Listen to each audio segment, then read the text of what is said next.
Hello, and welcome back to my channel.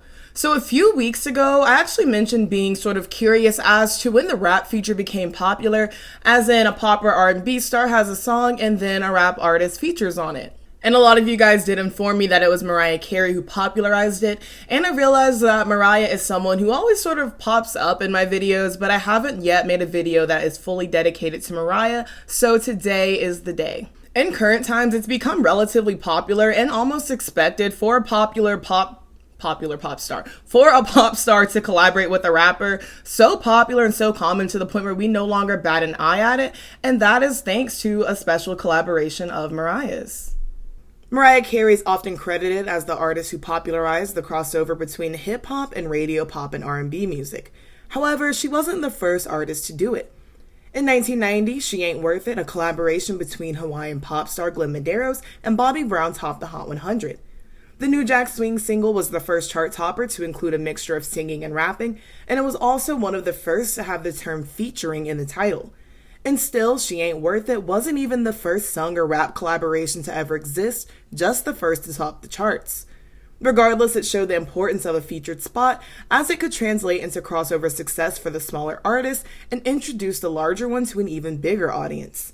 It also showed that hip-hop collaborations wouldn't necessarily hurt an artist, but could give their songs a more modern, upbeat edge.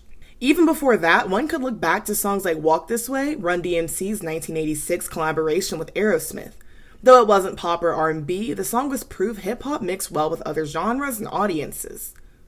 Walk This Way was actually the first song to get regular play on rock radio. And since then, we've seen other collabs between rappers and rock artists, like Jay-Z and Linkin Park teaming up on Numb. We've also seen successful rap collaborations between rappers and country artists, like Lil Nas X and Billy Cyrus, or Nelly and Tim McGraw. By the mid-90s, Mariah already had 4 studio albums to her name, including her holiday album, Merry Christmas.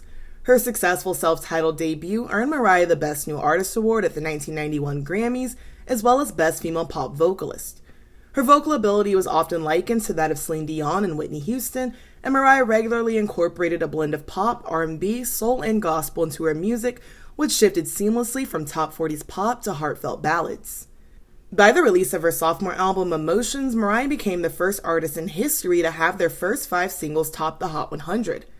Her third album, Music Box, produced Without You, Mariah's most successful international single to date, and her Christmas album produced the holiday staple, All I Want for Christmas Is You.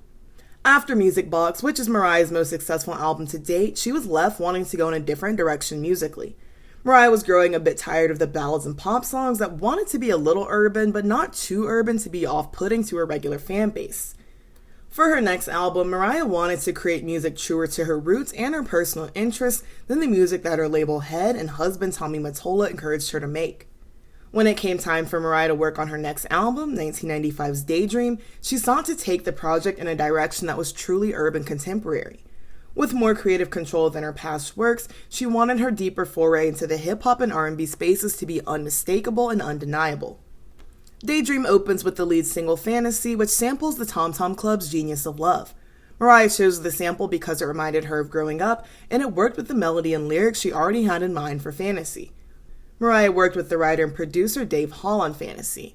He was brought in on the project because while Tommy Mottola controlled a lot of the pop world, he didn't hold much weight in urban or hip-hop music, which were genres he wasn't well versed in. Hall and Carey had worked together previously on her song Dream Lover, which was their first collaboration. Hall said sampling wasn't as big in pop at the time, so the Tom Tom Club sample even gave the original version of Fantasy a bit of an urban edge. In Fantasy, Mariah sings of someone she thinks incessantly about and fantasizes a relationship with, yet to whom she can't confess her feelings. Fantasy was critically acclaimed, and the single made Mariah the first woman to debut atop the Hot 100. Several critics considered Fantasy one of Daydream's best tracks and a career standout for Mariah. When it came time to remix Fantasy, Mariah of course sought out some of the top hip-hop producers to work with. Corey Rooney, a producer who worked with Mariah at the time, proposed Diddy for the remix. Rooney said about this, "First, Tommy shot it down. He said, we need someone more musically inclined. I said, Tommy, please, we need the opposite. We need a guy who's going to completely disrespect this record. That was Puffy in my eyes all day long. He ran it by Mariah, who loved the idea because she was a huge fan of Puffy's. I reached out to Puff right away, who said, absolutely not, she's whack. I'm on a little streak right now. You know that's the way he talks. He said, "I don't need no whack juice on me right now." After Diddy realized Mariah was in fact not whack and was a globally successful artist, he was on board to produce the record. Mariah herself suggested Old Dirty Bastard to be the featured rapper. Not only was she a fan, but she also liked Anything, a song he did with SWV. Unsurprisingly, Tommy wasn't as fond of the idea. When he remixed Fantasy, Diddy actually re-looped a different part of the Genius of Love sample, claiming Mariah and David had chosen the wrong part to sample on the original. The remix version of Fantasy was slower and had a more traditional hip-hop sound. In addition, Diddy had Mariah re-record some of her vocals rather than just remix the original ones on the track. Some of Mariah's vocals were also slowed on the remix. According to Rooney, when Old Dirty Bastard showed up to record, he was all over the place. He showed up late, arguing on the phone, and demanding Moet before he started recording. He didn't start laying down his lines until after midnight, despite Mariah calling the studio throughout the day and night to hear updates on the record. ODB's verse was recorded in separate parts that were cut together because he fell asleep 3 separate times during the recording session. He apparently said to the engineer, "Y'all better have your shit set and record it right, cause I'm not doing it twice." Mariah loved the final product, and it was actually Tommy's idea to have ODB shout out more cities and countries in the song's intro. After its release, Corey Rooney told a story of a night he went to dinner with Mariah and Tommy, and several clubs and cars were playing the Fantasy remix. He said that hearing the song not just in the nicer areas, but in the hood too, made Mariah cry. She felt that she was finally getting respect in the urban music space, something she had always wanted. According to Rooney, Mariah often talked about wanting to be respected in a similar way to Mary J. Blige, where she was both loved as a mainstream artist but also an urban one. Mariah said about this, "Mary doesn't have to sell 28 million records to be respected. People respect Mary, and I just want to be respected like her." Aside from being an R&B legend in her own right, Mary J. Blige has collaborated with several rappers and had them feature on her songs. Examples include I Can Love You, which features Lil' Kim, and of course the Real Love remix, which features the notorious B.I.G. The Real Love remix actually came out back in 1992, and again, Mariah didn't invent the rapper feature, but simply popularized it and made it a staple in her music. It was probably something she always wanted to do, but I can imagine seeing artists she genuinely loved, like Mary, do it too, probably inspired Mariah even more. The popularity of the Fantasy remix further proved pop and hip-hop weren't completely separate worlds and could successfully be combined. Throughout the rest of the 90s, Mariah continued on with her hip-hop collaborations. Not only were they representative of her change in sound as she gained more creative control, but were also reflective of her genuine interest in hip-hop. In 1997, Mariah released Butterfly, her follow-up to Daydream. Both albums represent a shift in Mariah's music, which I also saw called a loss of innocence in some regards. Mariah was taking more control over her sound, the producers she worked with, and was also maturing her image. Butterfly's lead single, Honey, was her first since her separation from Tommy Mottola. Some critics saw Honey as the single that officially earned Mariah her way into hip-hop and R&B. No longer was she just seen as a pop star who would sometimes cross over into those genres, but as an artist who had standing and credibility within them. Aside from Mariah, Honey was written and produced by Diddy, Stevie J, and Q-Tip. The success of the Fantasy remix proved mutually beneficial for Mariah and Bad Boy, so it only made sense for them to team up again.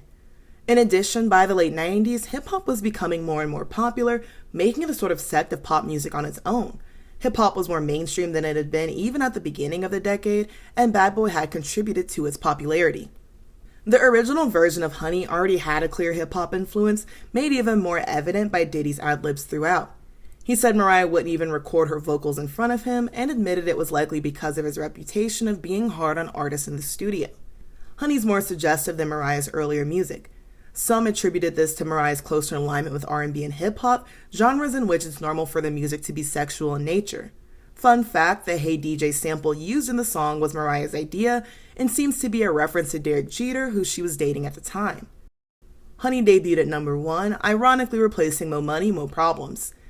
This made Diddy and Stevie J the third pair of producers in Hot 100 history to land 3 consecutive number 1s on the chart. The Bad Boy remix of Honey featured Mase and The Lox. It was praised for blending R&B pop and hip-hop seamlessly. Critics also noticed Mariah seemed more confident and comfortable in this era, which was likely attributed to increased freedom in her artistry and honestly in her life. Mariah also released the Honey EP, which included other versions of the song, such as club mixes and the So So Death mix. Butterfly was full of collaborations with other hip-hop greats.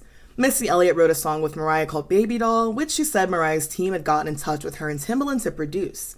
Missy said she and Mariah have different writing styles, which when combined, came together to make a hot song. Stevie J ended up producing Baby Doll with Mariah, and he and Corey Rooney also helped write it. Like Honey, Mariah gets a little more intimate on Baby Doll than was typical for her earlier albums. She also recorded Breakdown with Crazy Bone and Wishbone of Bone Thugs and Harmony. Her song The Roof samples Mobb Deep's The Shook Ones Part 2. So yes, Mariah wanted no mistakes to be made about her love for hip-hop and its influence in her music. Heartbreaker, the lead single from Mariah's 1999 album Rainbow, included a feature from Jay-Z. Like her other rap collaborations, it's a perfect mix of pop and hip-hop, complete with ad-libs and Mariah's dreamy voice. A lot of Mariah's hip-hop collabs also have a sort of funk sound to them too, which bridges the pop and hip-hop well and the R&B when she leans into it. Mariah and Jay wrote and produced Heartbreaker together. Mariah said about the song, "It was from the standpoint of girls who keep going back to that same guy and they can't help themselves. They knew they're going to get hurt. I've been one of those girls, so I know there's a lot of them out there." DJ Clue also helped produce, and he'd recently joined Jay-Z, DMX, Method Man, and Redman on the Hard Knock Life tour. Heartbreaker samples the 80s song Attack of the Name Game, which is where the funk sound comes from. Though Heartbreaker had positive fan reception, critics felt it was too similar to the Fantasy remix and that the Fantasy remix was better. To be fair, Mariah completed the entirety of Rainbow in only 3 months, as it was the final album she owed Columbia Records. By that time, she and Tommy were divorced, and Mariah was ready to be done with the label and move on with her career. Regardless, Heartbreaker went #1 on the Hot 100. Mariah also went all out for the video, hiring the director of Rush Hour and some of Jackie Chan's stunt coordinators to create a mini action film in which she confronted her cheating boyfriend. Jay-Z was unable to appear due to a deal in which he couldn't appear in other music videos for a few weeks, as he just worked on a song and video for the movie Blue Streak. Mariah also recorded another version of Heartbreaker with the Brat and Missy Elliott. This version was also produced by DJ Clue and sampled Snoop Dogg's Ain't No Fun If the Homies Can't Have None. Snoop also made an appearance on Rainbow, featuring in the song Crybaby. It's another step of Mariah's into that territory at the intersection of R&B and hip-hop. The song features those synths that were typical of West Coast hip-hop at the time. Crybaby was Mariah's first single to not chart in the top 20, though this seems to be due to lack of promotion from Columbia and the fact that it was ineligible for the charts when it was initially released. Even solo songs on Rainbow like Did I Do That have a clear hip-hop influence. It's so obvious this album was another one where Mariah was taking control of her art and simultaneously giving Tommy the finger, as she should. Mariah's collaborations with rappers were so successful that she pioneered a musical trend. So naturally, other artists sought out rappers to feature on their songs or to team up with on remixes of the songs. Destiny's Child's first big hit, 1997's No No No Part 1, was a slower, sultry R&B jam. However, the remix, No No No Part 2, was a more up-tempo hip-hop influenced track, complete with a rap feature from Wyclef Jean. The songs were renamed Part 1 and Part 2 at Wyclef's suggestion after doing the remix. Beyonce's first solo hit, Crazy in Love, also followed the formula, including a feature from her now husband, Jay-Z. Ironically, though Mottola didn't support the hip-hop direction when it was Mariah's idea, he eventually tried to use the trend that she popularized to undermine her. While Mariah was working on her single Loverboy, she requested the song Firecracker by Yellow Magic Orchestra to sample. Mottola and Sony noticed this and acquired the sample to create a song for J-Lo. Firecracker was by no means a hot sample at the time, so they clearly requested it to sabotage Mariah. The sample was eventually used for J-Lo's song I'm Real. Soon after, the Murder remix was released, which features Ja Rule. The Murder remix has different lyrics and production, so the Firecracker sample isn't in this one.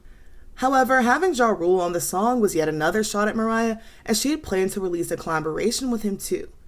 The sabotage was later confirmed by Irv Gotti, a producer and co-founder of Murder Inc. Records.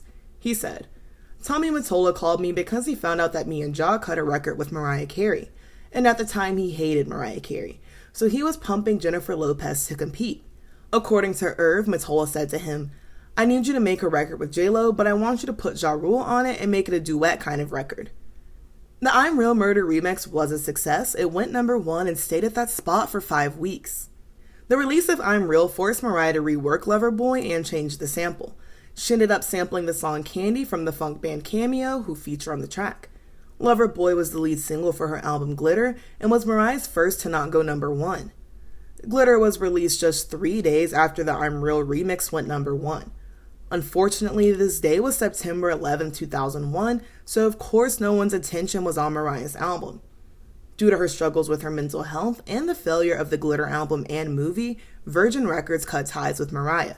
Nearly half the songs on Glitter contain features from hip-hop artists. The album has collaborations with Mystical, Busta Rhymes, Fabulous, Nate Dogg, Ludacris, and Brat. Ludacris and Brat feature on the Lover Boy remix along with Shawnna and 22. It still has the funk sound of the original, but obviously has a more hip-hop sound too, helped by the rap features. Several other hit songs from the 2000s also capitalize on this trend.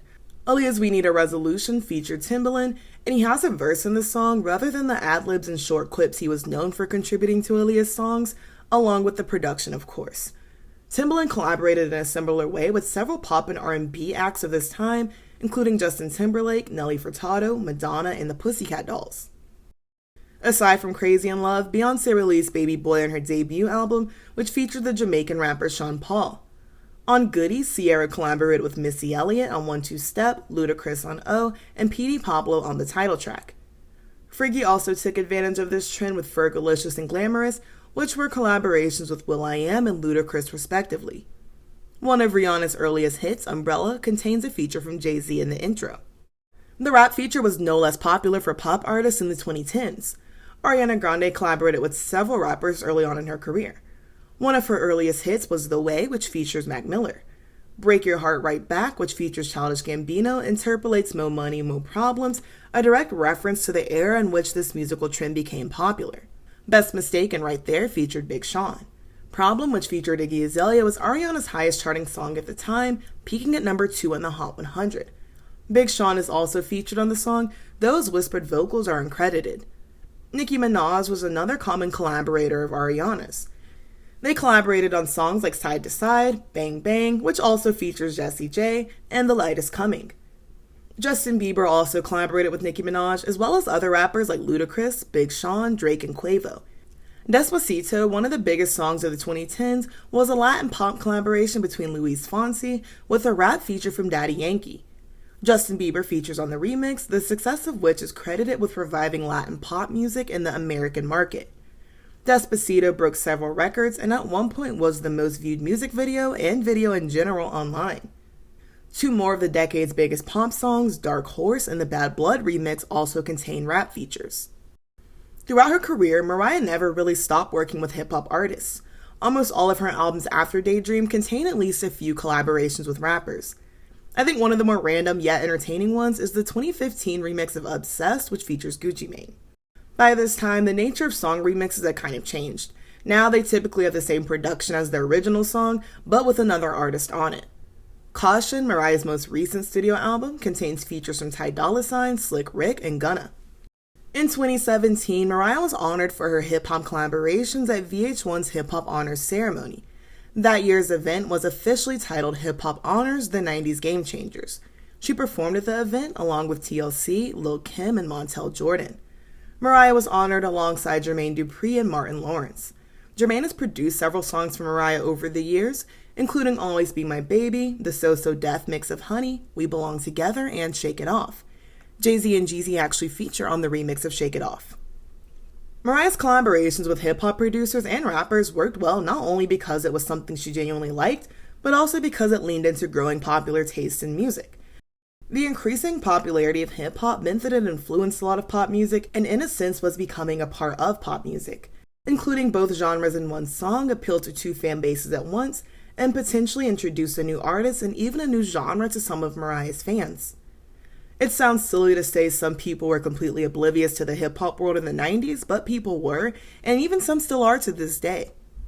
At first glance, it could seem that Mariah's hip-hop collaborations were out of place, and that Mariah's sweet feminine image was the polar opposite of that of a rapper. But Mariah's approach to music has a lot in common with that of many rappers. She writes and produces her own music, and personally selects a lot of the samples, all of which are foundations of hip-hop. In addition, Mariah has always been a fan of hip-hop and could personally relate to a lot of the struggles that rappers discussed in their music. Pop songs with rap features are still popular in the 2010s. Dua Lipa's song Levitating has been one of the decade's most popular songs so far. The second remix, which featured DaBaby, revived interest in the song and pushed it higher on the charts. After DaBaby's controversial statements at Rolling Loud, it was Dua's own version that got the most promotion and attention. In 2021, Levitating was named Billboard's #1 Hot 100 Song of the Year. The song is also the longest charting song for a woman in the Hot 100, charting for 77 weeks. In 2020, Ariana Grande released a remix of her song 34 plus 35, which featured Meghan the Stallion and Doja Cat. Another song on Positions, Motive, also features Doja. Ariana said about the collaboration, "Doja Cat had a whole verse done, everything was done. She was like, how many bars can I take? Because this is mad inspiring and I just want to go. And I was like, take as many bars as you want. Do it. If you're inspired to say stuff, let's go." And so she just goes off on it, and it's so much fun and I love it. It's my favorite so far. On Positions, Ariana also collaborated with Ty Dolla on the song Safety Net. Just recently, PinkPantheress and Ice Spice teamed up for a remix of Boy's a Liar, titled Boy's a Liar Part 2. Though it was already one of PinkPantheress' most popular songs, the Ice Spice feature helped it soar in popularity. At the time that I'm recording, the song is currently #3 on the Hot 100. In addition, the song's success is exposing even more people to PinkPantheress, who's been on a steady rise for the past couple years now. Another example of such a song is Metro Boomin's Creepin. The Weeknd provides the vocals for the track, and 21 Savage delivers a rap verse. Creepin is actually a cover of Mario Winans' 2004 song I Don't Wanna Know, which itself samples Enya's song Bodicea. More accurately, I Don't Wanna Know is actually a sample of a sample, since it's based on the Fugees' Ready or Not, which also uses the Enya sample. So yes, now whenever you are listening to your favorite pop star or R&B star and your favorite rapper collaborate, you can thank Mariah Carey. Again, I'm not saying that she necessarily invented the trend, but she definitely popularized it, and it has been popular for the last 30 years. And I have to also thank you guys for letting me know that it was Mariah who did this in the first place. Of course, I was always aware of her collaborations with rappers, but I'd sort of expected that this was something that pop stars had, almost always been doing for as long as pop and as long as rap and hip hop existed as genres.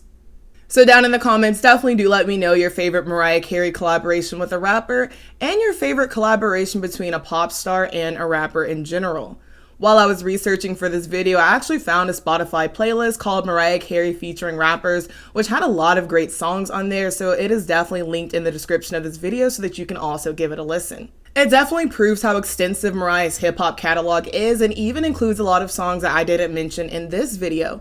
It also made me want to do a video not on pop stars collaborating with rappers, because I just did that obviously, but also a video on the sort of inverse where rappers have R&B stars or pop stars singing the hooks on their songs, because I noticed that also was starting to become a trend around the same time, and Mariah Carey also has a lot of those sorts of songs as well. Some that immediately come to mind are songs like Let Me Blow Your Mind or I'll Be Missing You, so that will be a really fun video to cover eventually, so I'm sure I will definitely be on that at some point.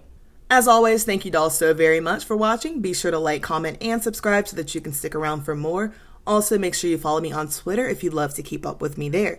If you'd like to become a channel member, you can click the link in the description of this video. I'll see you dolls very, very soon. I love you much. Bye-bye.